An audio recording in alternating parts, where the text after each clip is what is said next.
Hi hello welcome to Hema kitchen and crafts. ఈరోజు ఈ వీడియోలో బార్లీ ఏ విధంగా ప్రిపేర్ చేయాలో మీతో షేర్ చేసుకోవాలనుకుంటున్నా. ఈ వేసవిలో శరీరంలో ఉన్న వేడిని తగ్గించే ఈ బార్లీని ఇంట్లో సులువుగా తయారు చేసుకోవచ్చు.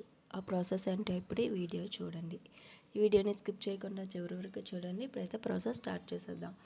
ముందుగా ఒక కప్పు తీసుకొని అందులో 3 గ్లాసుల వాటర్ అనేది యాడ్ చేసుకొని బాగా మరిగించుకోవాలి. ఈ విధంగా ఈ వాటర్ అనేది మరిగిన తర్వాత మనం బార్లీని పొడి చేసుకొని పెట్టుకున్న ఈ పొడిని తీసుకొని ఒక 3 స్పూన్ల ఈ బార్లీ పొడిని ఇందులో యాడ్ చేసుకోవాలి.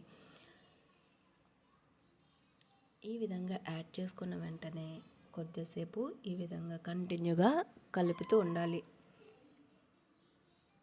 ఈ విధంగా కలపకపోతే ఉండలుగా ఉంటుంది. సో కంటిన్యూగా ఈ విధంగా కలుపుకోవాలి. ఈ బార్లీ అనేది రోజుకి ఒకసారి తీసుకుంటే శరీరంలో ఉన్న ఓవర్ హీట్ని తగ్గిస్తుంది. అలాగే ఈ బార్లీ వాటర్ని రోజు తీసుకోవటం వలన హెల్త్ బెనిఫిట్స్ అయితే చాలా ఉన్నాయి. సో మీరు కూడా ఒక్కసారి మీ ఇంట్లో ఈ బార్లీ వాటర్ని తయారు చేసి రోజు తీసుకునే అలవాటు అయితే చేసుకోండి.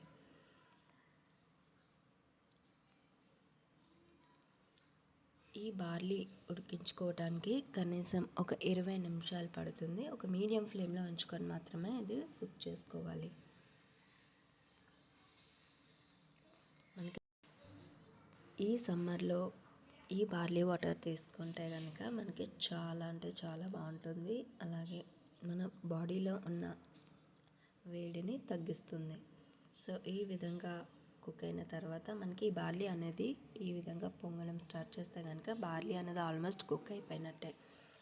సో ఈ విధంగా కుక్ అయినప్పుడు స్టవ్ ఆఫ్ చేసుకొని చల్లారబెట్టుకోవాలి. ఈ విధంగా చల్లారబెట్టుకున్న తర్వాత ఒక 1/2 టేబుల్ స్పూన్ సాల్ట్ అనేది యాడ్ చేసుకోవచ్చు. ఈ సాల్ట్ అనేది ఆప్షనల్, మీరు యాడ్ చేసుకోవాలనుకుంటే యాడ్ చేసుకోవచ్చు. ఈ విధంగా సాల్ట్ యాడ్ చేసుకొని విధంగా కలుపుకొని చల్లారిన తర్వాత ఒక గ్లాస్లో సర్వ్ చేసుకొని తీసుకోవటమే. సో చూసారు కదా, సింపుల్గా ఇంట్లోని బార్లీ వాటర్ అనేది ఏ విధంగా ప్రిపేర్ చేయాలో. సో మీరు కూడా ఆలస్యం చేయకుండా ఒకసారి మీ ఇంట్లో ట్రై చేసి మీ ఇంట్లో వాళ్ళంతా తీసుకోండి. అలాగే ఎలా ఉందో కామెంట్స్ కూడా చేయండి. ఈ వీడియో మీకు నచ్చినట్లయితే లైక్ చేయండి, షేర్ చేయండి, సబ్స్క్రైబ్ చేయడం మాత్రం మర్చిపోద్దు.